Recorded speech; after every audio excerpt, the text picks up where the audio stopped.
काय बोलला तिथं? काय बोलला तिथं? बोलायचं नाही. त्यांची सुरक्षेची जबाबदारी माझी आहे.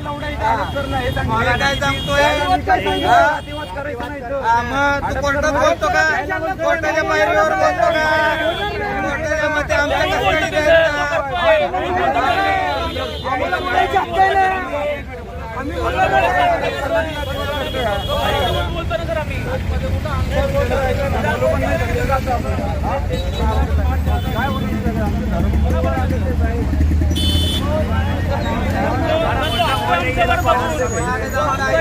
सदरील आपले मौलाना साहेब होते, ते रस्त्यावर जात असताना फक्त त्यांची दाढी टोपी बघून त्यांना मारहाण करण्याचा प्रयत्न करण्यात आला आणि त्या संदर्भात आज काळेबडल पोलीस स्टेशनचे वरिष्ठ पोलीस अधिकारी आहेत